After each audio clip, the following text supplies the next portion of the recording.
नमस्कार साथियों, कैसे आप सभी।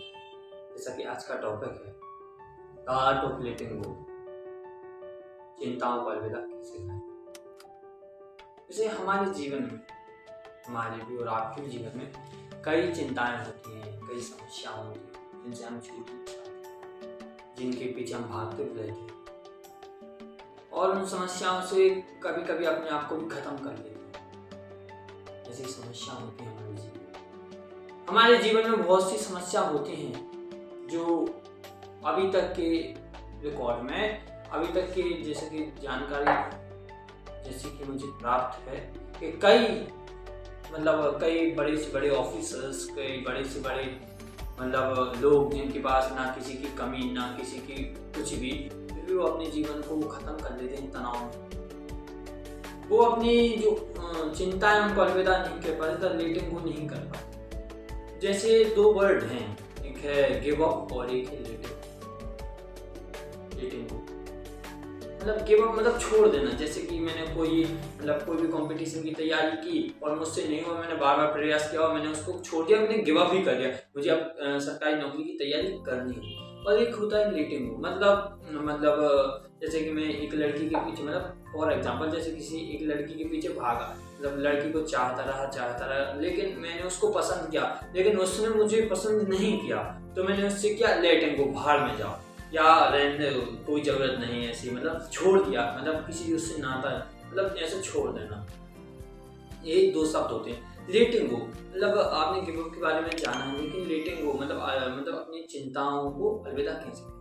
हमारी हर प्रकार की समस्या होती है। जैसे आजकल जैसे कि आप जिस उम्र में हैं, जैसे आप 17 से 22-25 की उम्र में, जैसे आपको समस्या आती है कि आप किसी के संबंध में हैं, आप उससे बाहर नहीं निकल पा रहे हैं, आपको पसंद नहीं, आप कह नहीं पा रहे हैं, या फिर विभिन्न प्रकार की आपको समस्याएं बहुत सी है ना होती हैं और आप उन चिंताओं से बाहर नहीं निकल पाते। इसके लिए आपको क्या करना है, अपनी चिंताओं से जो है अपने जैसा आपका बिहेवियर है आप वैसे रहिए। जैसे कि आपको किसी संबंध से बाहर निकलना है तो आप कह दीजिए, उससे अच्छे से बोलिए, उसकी जैसे आप अपनी रिस्पेक्ट चाहते थे वैसे ही आप उसको रिस्पेक्ट दीजिए। सर अब मैं इस रिश्ते से मैं बाहर निकलना चाहता हूँ, मैं आपको उतना समय नहीं दे, और कैसे बोल दीजिए, ये नहीं कि तुम ये ना देख कि मैं तुझे नहीं, किसी की इज्जत रिस्पेक्ट से बोल सकते हैं। तभी आप अपनी धीरे धीरे, जैसे कि आपको किसी प्रकार का तनाव आता है, जैसे कि घर में कोई समस्या है, तो जैसा आपका बिहेवियर है वैसा कीजिए। जैसे और तनाव को लेकर बैठिए मत, और जैसे कि कोई भी समस्या होती है तो ये मत सोचिए कि वही है सब, दुनिया में कोई है, क्योंकि दुनिया में बहुत है, क्योंकि तू नहीं तो कोई और सही, कोई और नहीं कोई और सही, बहुत लंबी है जमीन, मिलेंगी लाख किसी इस जमाने में। ऐसा कहकर अपने तनाव को कम कीजिए और बढ़िया अपनी लाइफ को बेहतर कीजिए और उसी में मत फंसे रहिए।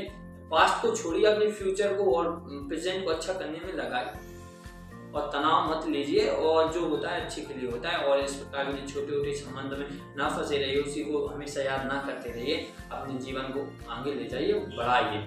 जो छोटे छोटे तनाव होते हैं तो सब part of life, this is not life, जीवन के हिस्से हैं। यदि आप इनको आज नोट डाउन करेंगे, डायरी नोट डाउन करेंगे, तो आपको आगे चल के पता चलेगा कि ये तो बस पार्ट ऑफ लाइफ था, मैं उसी में फंसा रहता था और मैं अपने जीवन को खत्म करने की चाह रख रहा था, मैं सोच रहा था, लेकिन आज मैं यहाँ हूँ, बताओ क्या गलती कर बैठा है।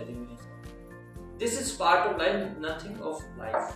इसलिए अपने आप को इन चिंताओं को अलविदा कहें और अपने जीवन को अच्छा बनाएं। धन्यवाद।